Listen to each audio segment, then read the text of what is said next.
a lot of time to repair during between workouts. Now, there'll be days when I'll go in and have a third nice, easy workout of stretching and postural movements and symmetry. I work on symmetry and sort of posture and grace. Okay.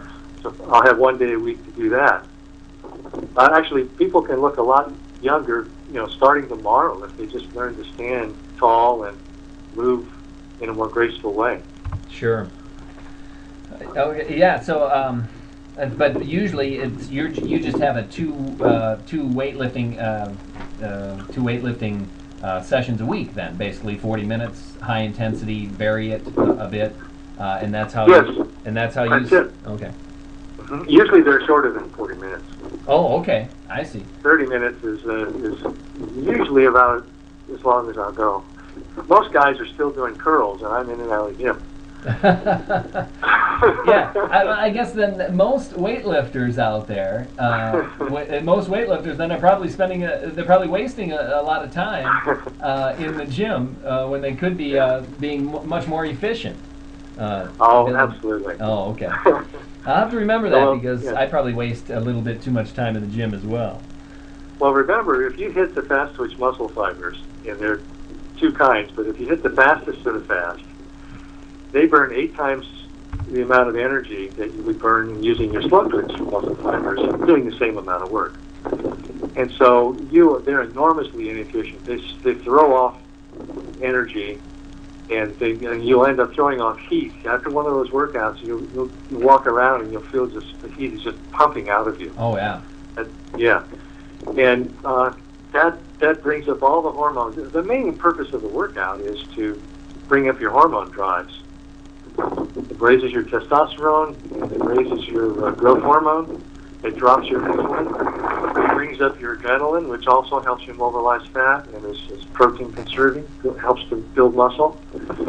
People can build muscle working out the way I do and actually practicing intermittent fasting at the same time without all this really kind of hocus pocus that bodybuilders go through in terms of stuffing and eating 6 meals a day and fearing negative nitrogen balance, as they put it, and all this other stuff.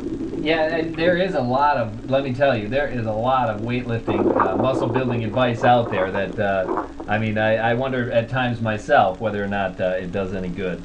That's for sure. Now, you did mention something about, in one of your previous points, you did mention something about joints and exercising and how it affects your joints. And I know you, just reading in some of your blog posts recently, you did mention that your hip joint was a little bit hurting at times. And I know that's one thing, it seems, your life, motion, and gravity just takes its toll, it seems, after a certain amount of years. Is there, and I know many master athletes and physical fitness buffs, that's the one weak link that prevents them as they get older from doing what they would like to do. And do you know any way there is to preserve your joints a little better than what nature would usually give us? I do think that there are ways. The most common difficulty, I think, with the joint is that the pressure is over a limited range of motion. So you think of the ball and the joint, the wear area over the ball is a small portion of the whole surface area because the joint is being stressed at a particular joint angle. So the trick is to vary joint angles and things that you do. Full range of motion, weightlifting and full range of motion will distribute the stress over the joints in a much more effective way. Okay. And it turned out that a lot of my joint inflammation was from a damaged IT band that I had hurt after a softball tournament, and I was ignoring it, and I was overstretching it, and I had a little snap in it. So I feel that I have very little hip pain now, but I was cautioning people about these squats and these heavy deadlifts they do to make sure you consider the range of motion over the joint surface and to try to hit muscles from every angle and preserve your joints that way by distributing the surface. So yeah, so The worst thing would be real redundant exercise that hit the joint in the same way every time, and then you're gonna That's wear. exactly it. Oh, okay, Right. okay. And Treadmill stuff. That's a treadmill. Yeah, you're right. Yeah, come to think of it, yeah. And I shudder to think of all the people I see riding the treadmill at the gym every day with their joints, right? We got another viewer question here I wanted to get to just to make sure that I cover this. It's another one about about diet, and you recently mentioned that you have basically removed alcohol from your diet. And I have. Yeah, considering that the evidence has been mounting for a few years that moderate alcohol intake is beneficial, what was your reasoning behind this dietary choice? I think that, remember, 80% of epidemiological studies do not replicate. So first of all, I don't believe the studies. Oh, okay. You can't you're saying that that's a known fact, is that 80% of what? Yep. They can't be replicated. Nothing to cites the study in his book, and I've yet to actually read it, so I'm simply citing secondhand, but I happen to know for a fact that epidemiology is in a terrible state.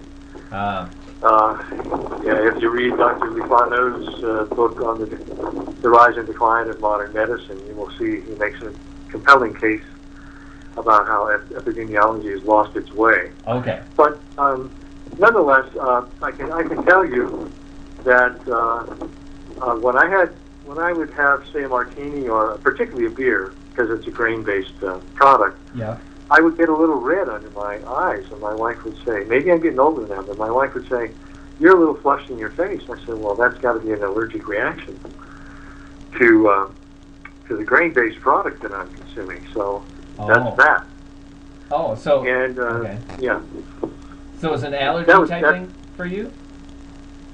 Actually, it is. I lost no weight because I kept all my muscle, but I lost a little bit of what I consider to be excess flesh. This sort of a soggy spot here and there that I didn't like, and totally gone now. Oh, okay. And so I would never go back. And you thought it is basically the alcohol that was giving you the extra calorie content, or? It was, but I'll tell you what. My wife and I had developed a slight fondness for cheesecake too. Oh. And she loved dark chocolate. She said, "Well, it's an antioxidant." Well, maybe, but it's still not something that. So I simultaneously gave up the alcohol and the occasional cheesecake and dark chocolate, and I haven't missed them at all. Haven't missed a beat, basically, without those, is what you're saying. I really haven't. Now, but I'm just thinking to myself, from an evolutionary perspective, though. Our ancestors, and way back, even our primate ancestors, do consume alcohol. So I wouldn't think that. I tend to think it wouldn't be a negative effect on health. Anyway, moderate consumption. Of course, moderate. I wouldn't disagree with that. And actually, I think red wine, has got a number of advantages, but it gives me a headache, so it's out. It's out, yeah, I suppose. And that comes down to the fact where, you can talk about all different types of, fitness and dietary regimens, but it really comes down to the person as well. You got to modify your own, according to your own taste, according to your own, how your body reacts to certain foods. It's not one size fits all, let's put it that way. Well, I certainly agree, and in fact, sometimes my readers get frustrated because I don't tell them do this, and then do that. Oh, I just sort of point the way, and then it's up to them to find their own path. General guidelines. But I would say on the paleo Mediterranean / diet, there is a lot of room for experimentation. There's a lot of different things you can switch off if you have a distaste for certain foods. Absolutely, and I think variety is very essential. Not only is it the spice of life, but it's a way of diversifying your toxins. Oh, I suppose, yeah. I understand. I hear you there. Now, you are going to be coming out with a book entitled Evolutionary Fitness. Am I to understand that correctly? Yes, I am, but of course, I've been saying that for at least 8 years, so I don't know if you should believe me or not. Oh. It is in the works, though. let's say. It is. Oh, Okay. very much so. Okay.